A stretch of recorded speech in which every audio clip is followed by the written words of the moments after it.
하나님께 영광의 박수 돌리겠습니다. 할렐루야. 네. 오늘 찬양의 곡을 보시면 가사를 보시면 알겠지만 오늘의 주제는 하나님과 함께입니다. 하나님 영이 함께 하시고 또 하나님이 함께 하시기에 나와 늘 동행하시기에 내가 살 수 있습니다. 구약시대하고 신약시대하고 가장 큰 차이점이 뭔가 어줍지 않은 공부를 해보니까 구약시대에는 하나님을 만나는 게 두려운 시대였어요. 하나님을 보면 죽어야 되는, 왜냐하면 죄인이기 때문에. 하지만 신약시대는 그게 아니더라고요. 하나님이 내 안에 내주하시는 시대. 너무너무 놀라운 시대더라고요. 무엇 때문에 그게 가능하죠? 할렐루야. 우리 예수님 때문이죠. 십자가에 죽으신 그분 때문에 가능합니다. 이 시간 우리 그 사랑 얼마나 큰지 표현은 못하겠지만 한번 표현해 봅시다. 우리 같이 찬양하겠습니다.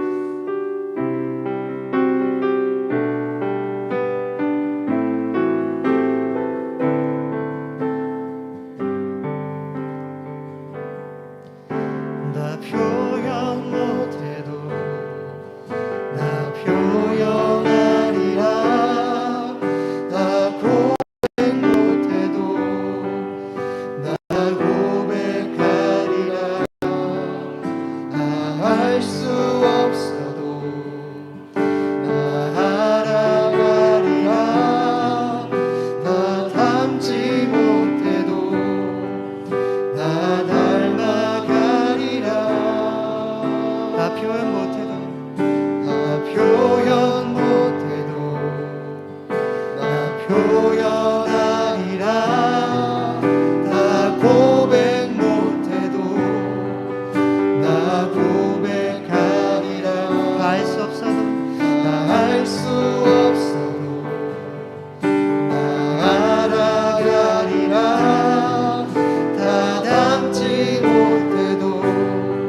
함께 볼 말씀은 출애굽기 23장 14절에서 17절 말씀입니다.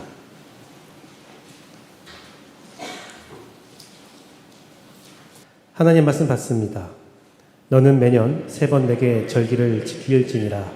너는 무교병의 절기를 지키라. 내가 내게 명령한 대로 아비벌 정한 때에 이래 동안 무교병을 먹을지니 이는 그달에 내가 예굽에서 나왔음이라. 빈손으로 내 앞에 나오지 말지니라. 맥주자를 지키라. 이는 내가 수고하여 밭에 뿌린 것의 첫 열매를 거둠이니라. 수장자를 지키라. 이는 내가 수고하여 이룬 것을 연말에 밭에서부터 거두어 저장함이니라. 내가 모든 난단들은 매년 3번씩 주 여호와 앞에 보일지니라. 아멘. 오직 예수님, 예수 그리스도의 은혜와 평강이 여러분의 삶과 여러분 가정과 여러분 직장터 그리고 사업장 가운데 충만할지니라. 하나님의 도우심이 또 하나님의 함께하심이 여러분의 모든 생활 가운데 함께하기를 간절히 바라며 오늘도 성삼일체 하나님께만 감사와 영광과 찬양을 올려드리고 예수님만 전하도록 하겠습니다.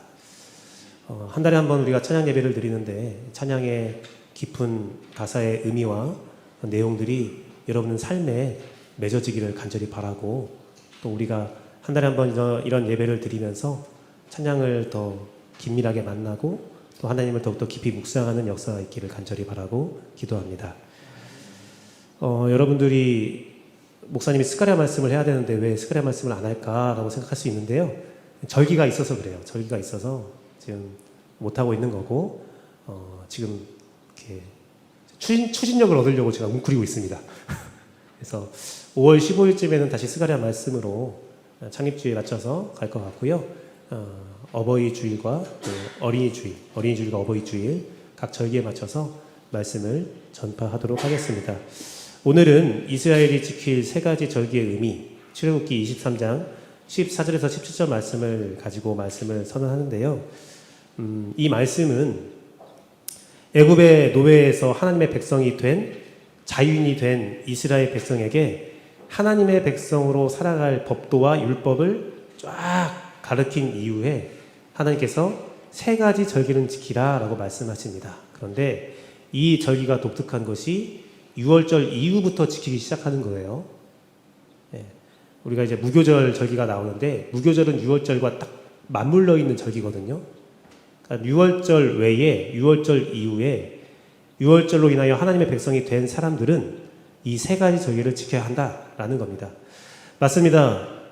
보라, 옛것은 지나갔으니 우리는 새 것이 되었도다. 더 이상 율법은 우리의 것이 아니죠. 율법은 우리가 지킬 것은 아닙니다. 하지만 율법과 예수님의 관계를 잘 생각해 보면 무엇이냐면 예수님은 율법을 폐하러 온 것이 아니고 율법을 완성하러 오셨다고 기록되어 있습니다. 우리가 구약 성서에 있는 율법들을 그대로 지키는 것은 아니지만 그 율법과 그러한 말씀들 절기가 지켜주는 그것들이 향하고 있는 예수님의 모습으로 그것을 해석한다면 그 모든 구약을 예수님의 휘장으로 덮은다면 그거에 대한 바른 의미를 알 수가 있는 겁니다. 유대 민족들은 예수님 초림 전에는 전혀 알지 못하고 그냥 맹목적으로 율법을 지켰어요. 근데 우리는 이제 이 명령 가운데 하나하나 숨겨져 있는 예수님의 비밀을 통하여 예수 그리스도의 보혈의 은혜를 통하여 그 말씀을 해석하고 그 말씀을 받아들이고 그 말씀으로 우리의 삶을 살아간다면 엄청난 은혜가 있음을 저는 고백합니다. 사랑하는 지역교회 성도 여러분, 우리가 애굽이라는 죄악 가운데서 나와서 광야의 삶을 통하여 가나안으로 입성하고 있는 하나님의 백성이라면 우리가 이 광야에서 지켜야 할 하나님의 예수 그리스도를 통한 성령의 새 법이 무엇인지를 알아야 합니다. 그것들을 예수님 안에서 바르게 이해한다면 진리의 말씀으로 인해서 우리의 삶, 우리의 신앙은 보다 명확해질 수 있어요. 구체화되고 삶이 바른 인도함을 받게 됩니다. 그래서 오늘 이스라엘이 지킬 3가지 절기의 의미는 성도가 지켜야 할 삶이 어떠한 삶인지, 어떠한 자세로 이 세상을 살아야 하는지를 알기를 원합니다. 이 시간 그런 역사가, 그런 지혜와 명철이 충만할지어다. 이스라엘이 지킬 세 가지 절기의 의미, 첫 번째는 무교병 절기를 지키라고 합니다. 그것은 예수님의 고난에 동참하는 삶을 의미합니다. 예수님 고난을 기억하고 동참하는 건데요.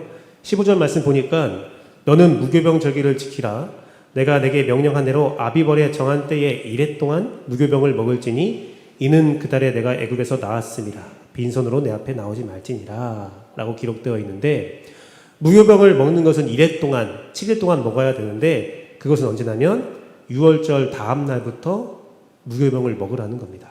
무교병. 그런데 출애굽기 말씀을 보니까 그 무교병을 먹을 때는 쓴나물과 같이 먹으라고 기록되어 있거든요. 이 무교병은요, 어떻게 만드는 거냐면 누룩 없이, 이스트 없이 발효되지 않은 빵을 의미합니다. 오직 기름만 가지고 반죽을 해요. 물로 반죽하는 것이 아니라 기름으로 반죽하거든요.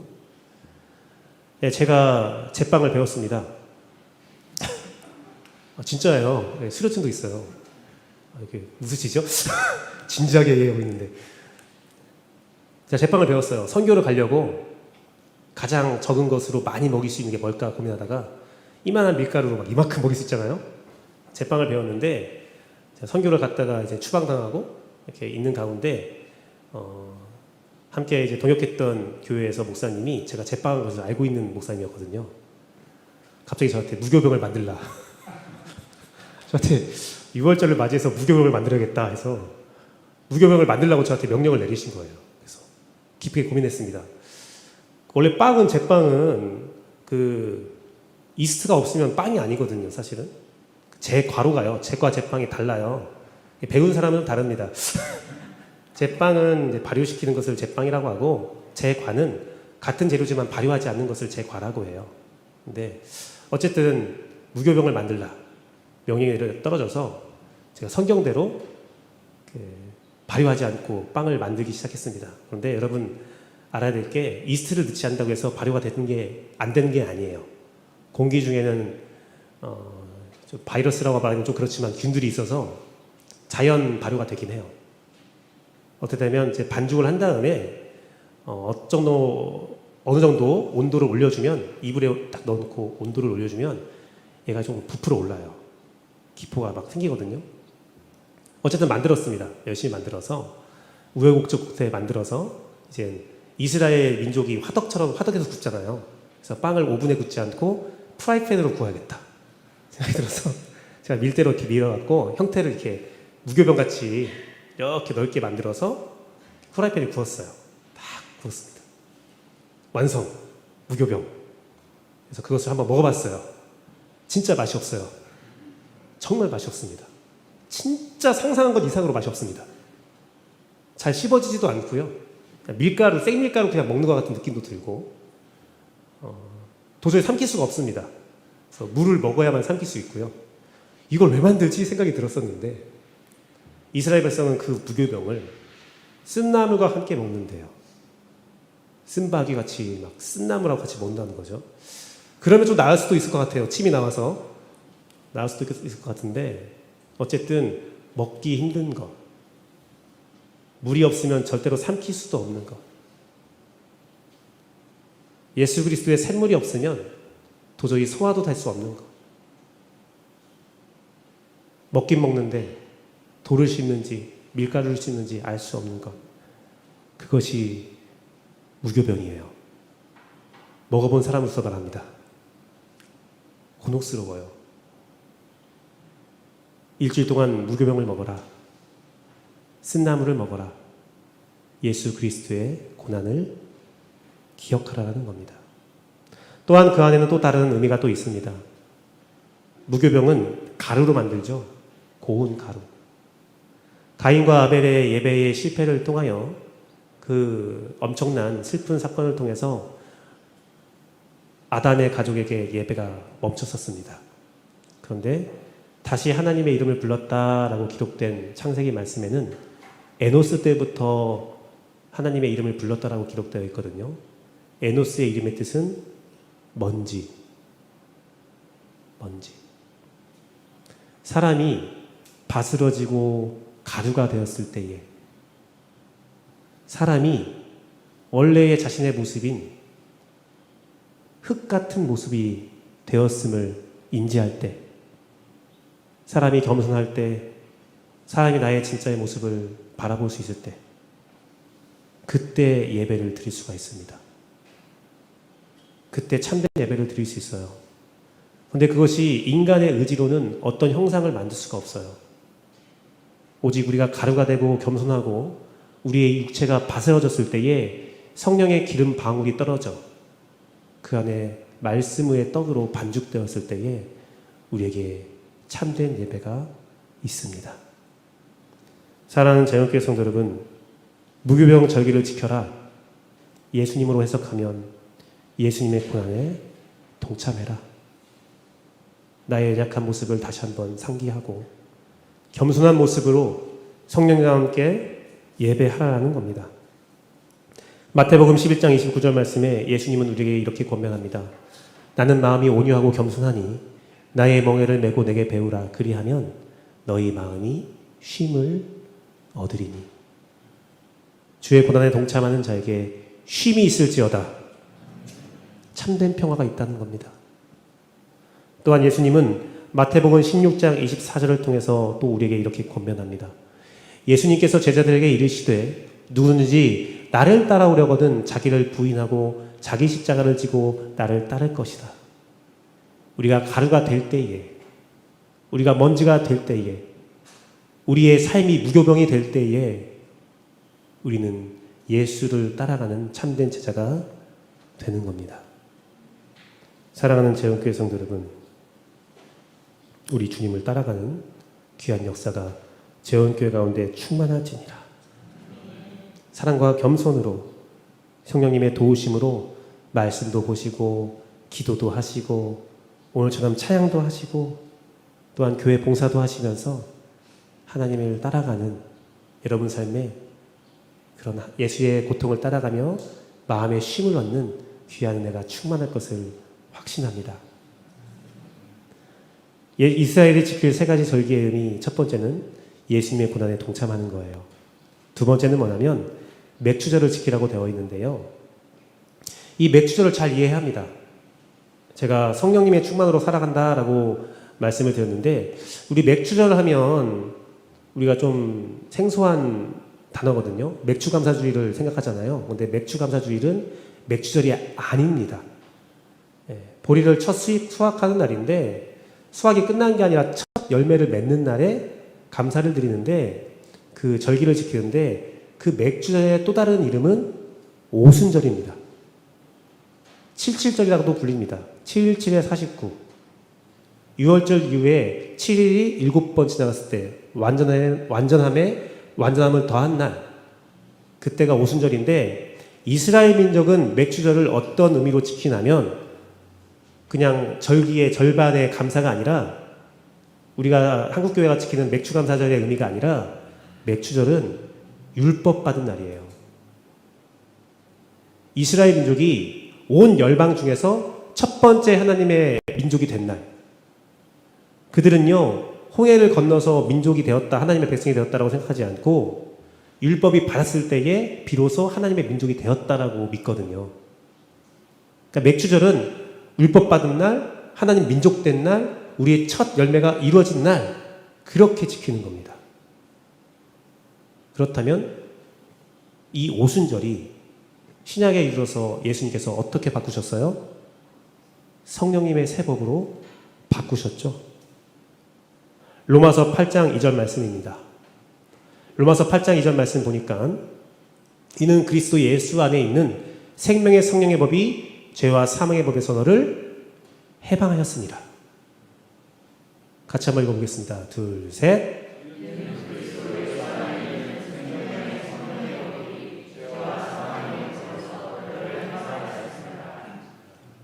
이제 우리를 억압하는 죄와 사망의 법, 율법의 법은 없어요. 예수님 안에서 우리가 지키고 기억해야 할 것은 내 안에 살아 역사하시는 성령님이 계시다라는 거예요. 여러분을 인도하고 여러분에게 열매 맺게 하는 그 성령님이 나와 동행하시다. 오순절을 지킨다, 맥주절을 지킨다라는 것은 그 살아 역사하시는 성령님을 기억하는 겁니다. 기억하는 거예요. 의지하는 겁니다. 로마서 8장 23절 말씀에 이렇게 기록되어 있습니다. 그뿐 아니라 또한 우리 곧 성령의 처음 익은 열매를 받은 우리까지도 속으로 탄식하여 양자 될 것 곧 우리 몸의 속량을 기다리느니라.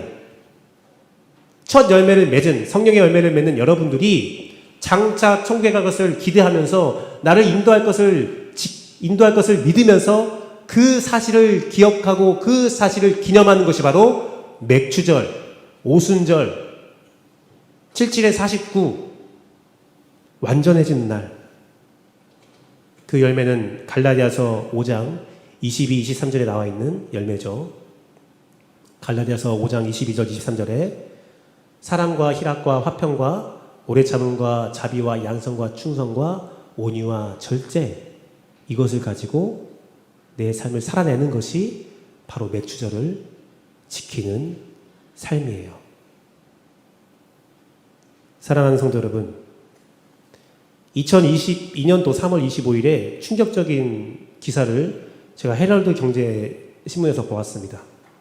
뭐냐면 제목을 읽어드릴게요. 삼성도 충격. 중국의 접는 폰, 눈 씻고 봐도 주름이 안 보인다. 삼성을 넘어선 기술력. 중국 하면 짝퉁, 저렴한 물건, 종이만두. 아무리 따라와도 삼성을 넘어설 수 없다 라고 이야기하잖아요. 근데 중국의 접는 폰을 보니까, 폴더폰을 보니까 삼성에 있는 그 가운데 주름 있잖아요. 눈 씻고 찾아봐도 그 주름을 발견할 수 없대요. 아이, 목사님 그 정도 갖고 뭐라고 그러세요. 그런데 2022년도 4월 4일 카이스트에서 기술 경쟁 지형도 보고서를 냈습니다. 4월 4일에 그 보고서에 따르면 논문의 양과 질에서 중국이 미국을 앞질렀대요. 서울대학교 전자정보공학부 교수인 이재홍 교수는 그 내용에 대해서 이렇게 말하고 있습니다. 수십 년의 지원, 엄청난 돈과 환경의 투자, 추측을 통해서 현실이 달라졌다. 지금요, 중국이 좋다라는 건 아닙니다.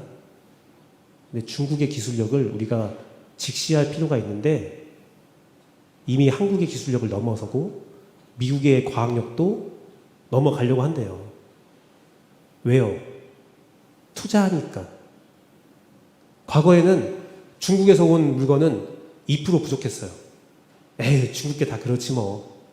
지금은 어떻습니까? 지금은 그렇지 않다라는 거예요. 이후에 5년, 10년 뒤에는 어떨까요? 모르는 거예요. 그 힘의 근원이 무엇입니까? 축적, 지속력. 제가 성령의 열매에 대해서 말씀하면서 새벽에 한 2번 정도 비유를 들은 적이 있어요. 제가 3,000평 정도에 되는 그 잔디밭을 가꾼 적이 있었는데 기관에서 그것을 관리할 사람이 제가 관리를 했었어요. 막 관리를 했는데 저는 풀을 잘 모르거든요. 우리 권사님과 화단에 대해서 얘기할 때는 깜짝깜짝 놀랍니다. 어떻게 잎사귀만 보고 꽃을 알 수 있죠? 잎사귀만 보면 이게 무슨 꽃이다를 딱 저한테 말하는데 제가 볼 땐 다 잡초거든요. 제가 건드면 다 뽑아버릴 것 같은데 이 꽃, 이 풀 절대 뽑지 마세요. 저한테 신신당부하고 가거든요. 제가 무조건 저는 일은 또 열심히 해서 막 무조건 뽑아버리니까. 그런데 그 당시에 나무를 저에게 2개 나무를 저에게 소개시켜 주는 거예요. 김 목사님, 이 나무는 사과나무입니다. 기억하세요. 누가 오면 말해줘야 된대요. 그 이유를 모르겠는데 어쨌든 이건 사과나무입니다. 이 나무는 배나무입니다. 그냥 내가 볼 때는 그냥 똑같은 나무인데 다른 나무라는 거예요. 근데 그때에 여름이 지났는데 이만한 열매가 하나 맺히더라고요. 이만한 열매. 그게 커지더니 우리 애기 둘째 주먹만 해졌습니다. 근데 형태가 생긴 게 영락없이 사과예요. 또 영락없이 뱀니다. 아마 맛이 없었을 거예요. 제가 못 먹어보고 삼짐승이 먹었는데 산 밑에 있었거든요. 아차산 밑에 있는 곳이었는데 근데 그 사과나무와 배나무에 열매가 열린 걸 보고, 그 쪼만한 열매 맺는 걸 보고 그 기관에 있는 모든 목사님, 담임 목사까지 놀라시더라고요. 놀라면서 하는 말이 진짜였네. 진짜였네. 저한테 사과나무라고 소개하고 저한테 배나무라고 소개했는데 그분도 열매를 한 번도 본 적이 없었대요. 그냥 묘목상에서 사과나무입니다, 배나무입니다 주니까 그런갑다 하고 신고 가꿨던 거지, 그날 그 조그만 열매를 맺힘으로 이게 사과나무였구나, 진짜 배나무였구나, 내년에 또 열리겠다 기대하게 되거든요.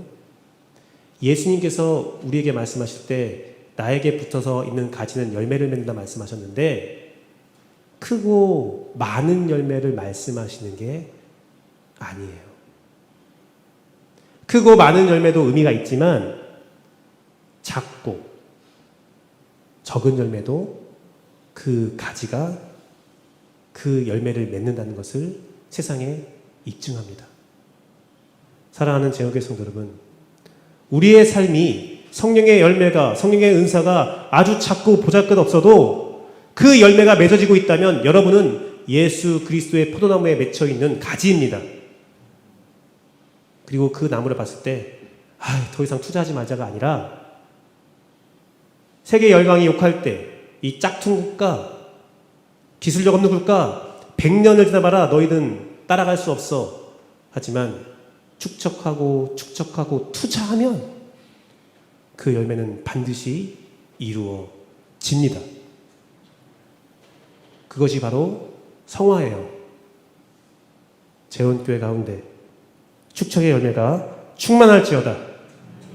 우리의 기도가 심어지고, 우리의 말씀이 심어지고, 우리의 찬양이 심어지고, 우리의 봉사와 모든 것들이 심어질 때 꾸준히 실망치 않고 낙심치 않고 작은 열매도 기뻐할 때 우리에게 큰 열매와 풍성한 결실이 있습니다. 전 여러분 삶에 그 열매가 반드시 있다고 저는 확신합니다. 지금 우리가 대추나무도 심고 다래나무도 심었거든요. 그 열매로 맺어질 때쯤에 그 열매를 우리 아동배들이 맛있게 따먹을 때에 여러분 삶에도 신앙의 열매가 무럭무럭 왕성해지기를 함께 기도합시다. 세 번째는 이스라엘 지킬 세 가지 절기. 첫 번째는 예수님의 고난에 동참하고 성령님의 충만함 가운데 살아간다면, 마지막은 수장절을 지키라. 그것은 천국 소망으로 살아가는 겁니다. 수장절은 초막절이라고 불리기도 하고 장막절이라고 불리는 절기입니다. 그것은 하나님의 다스림, 마지막 천국을 의미한다고 해요. 이 수장은 아시프라는 히브리어인데 모여진 수확, 추수를 의미합니다. 마치 추수감사절과 또 비슷한 절기인데요. 맥주절에 하나의 소확을 시작했단 말이에요. 그리고 이스라엘 민족은 건기와 우기로 되어 있기 때문에 추수를 시작할 때 막 추수를 하고 나서 추수가 딱 끝나면 어느 일정 기간 동안에는 열매가 없어요. 열매가 없어요. 그래서 마지막 추수를 딱 끝내고 창고에 집어넣는 날, 그날을 기념해서 수장절을 지키는데, 어떻게 지키냐면 7일 동안 장막을 쳐서 그 장막에서 살아가요. 그런데 그 안식일을 지키고 그 다음 날 8일째 되는 날도 그 초막에서 지내야 됩니다. 8일을 지켜요. 8일. 그 의미가 뭐냐면 안식 날이 끝났잖아요. 하지만 이번의 안식은 끝나지 않았다. 이 안식은 계속 지속된다라는 의미를 가지고 있거든요. 즉 하나님의 장막이 우리에게 오는 날, 예수님께서 우리가 거할 집을 마련하기 위해서 가셨거든요. 우리 아버지 집에 너희가 거할 곳이 많도다 하시면서 가셨거든요. 주님이 재림하셨을 때에 여러분들 거할 집이 하나씩 다 있어요. 다 있어요. 믿으십니까? 우리 다 천국 가요. 이 중에서 천국에 가장 불안한 사람이 저예요. 다 천국 가요. 제가 천국 가면 우리 교인 다 천국 갈 거예요. 저는 믿습니다. 그 장막이 임하는 날 우리의 영원한 안식이 시작되는 거예요. 주님이 오신 날 믿는 성도들은 늘 평안합니다. 늘 주님과 함께 동행합니다. 시편 27편 5절 말씀을 같이 한번 읽어볼게요. 시편 27절 5절 말씀. 둘, 셋. 여호와께서 환난 날에 나를 그의 초막 속에 비밀히 지키시고 그의 장막 은밀한 곳에 나를 숨기시며 높은 바위 위에 두시리로다. 우리의 삶에 환난이 있을 수 있습니다. 성경은 우리의 마지막 때의 환난과 고난에 대해서 이야기하고 있습니다. 하지만 우리에게 고난과 환난이 있지만 우리에게 기억해야 할 것은 하나님의 보호하심, 천국의 소망, 여러분이 거할 본향입니다. 사랑하는 제원교회 성도 여러분, 오늘 이 세 가지 절기를 하나님은 지키라고 했습니다. 누가 지키는 겁니까? 유월절을 넘어간 사람들. 아무나 지킬 수가 없어요.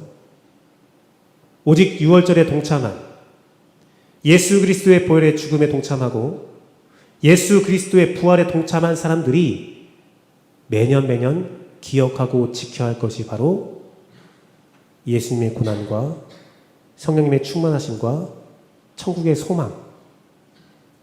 우리가 왜 매년 고난주간을 지키고 매년 부활주일을 지키고 매년 성찬절을 지키는 것입니까? 우리의 예배 가운데는 그게 있어야 돼요. 제가 저번 주에 우리의 부활절은 매주 이루어져야 된다. 매주 아침에 예수님께서 부활하신 것을 묵상해야 된다라고 말씀드렸는데 그 묵상함에 있어서 그냥 예수님이 아니라 고난당하신 예수님, 성령님이 나를 인도하시는 역사, 그 축적의 역사, 그리고 성령님이 나를 인도하여 끝내 천국에 들어가는 그 은혜, 그것을 지킬 수 있는 은혜와 그것을 지킬 수 있는 자격이 예수 그리스도의 보혈과 부활에 동참한 재원교회 성도 가운데는 충만합니다. 사랑하는 재원교회 성도 여러분, 말씀을 맺도록 하겠습니다.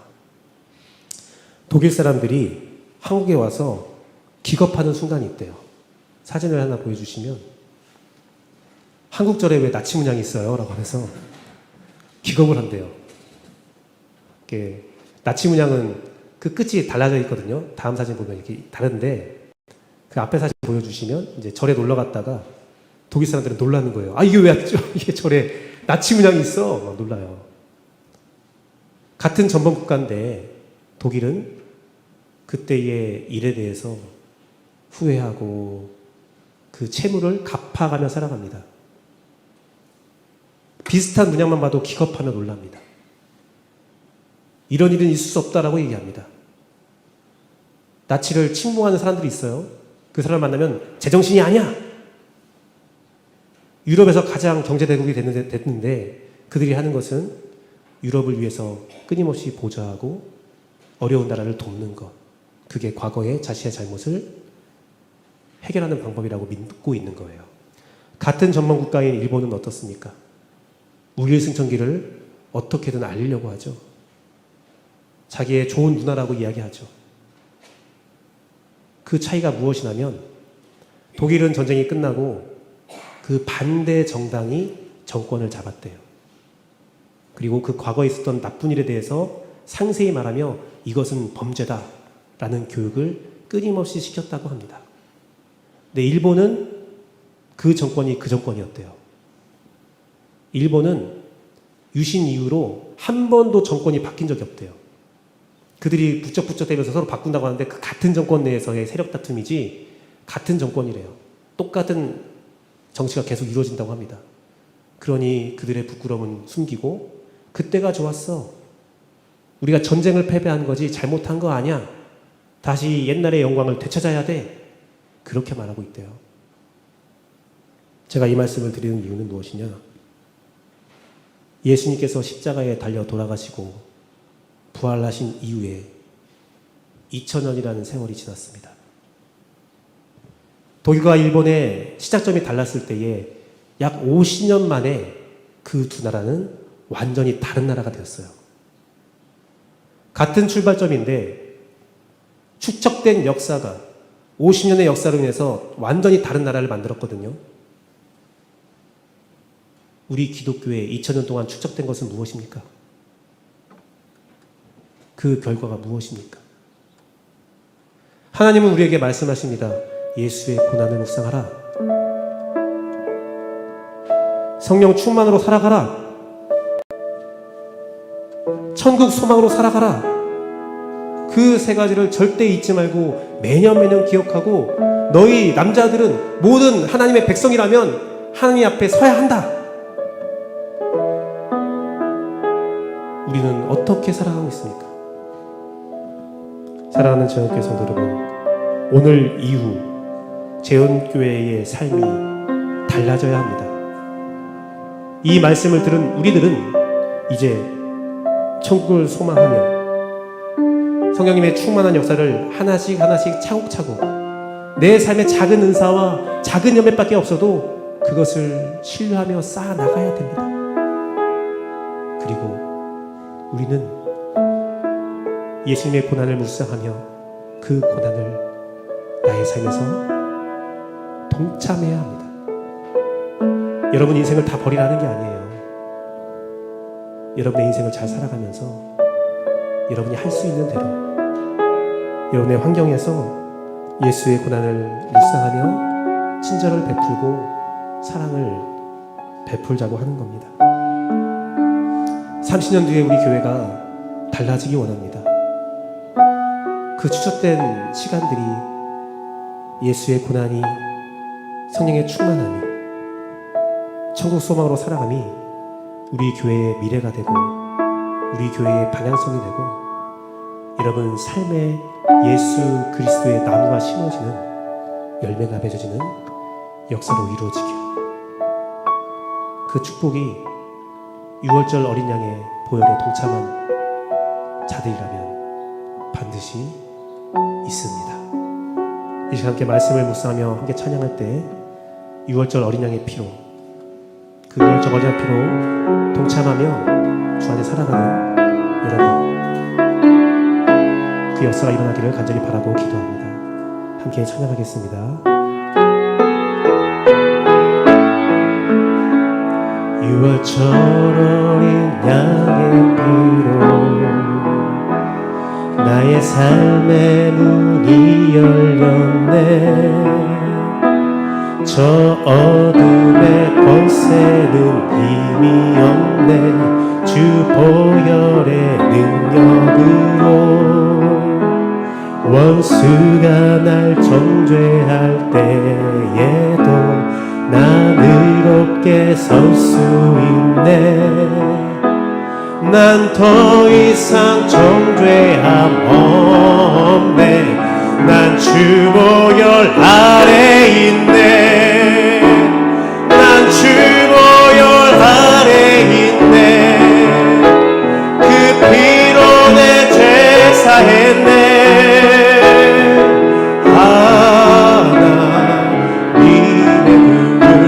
날 거룩게 하시었네. 난 주 보혈 아래 있네. 나 원수의 어떠한 공격에도 더 이상 넘어지지 않네. 난 주 보혈 아래 있네. 이 시간 기도할 때 예수 그리스도의 보혈 안에 있는 여러분의 자격을 기억하며 예수 그리스도의 고난에 동참하고 성령님의 충만하심으로 살아가며 천국 소망으로 살아가는 여러분의 삶의 문이 열리기를 간절히 바라고 기도합니다. 이 시간 말씀을 가지고 함께 기도하겠습니다.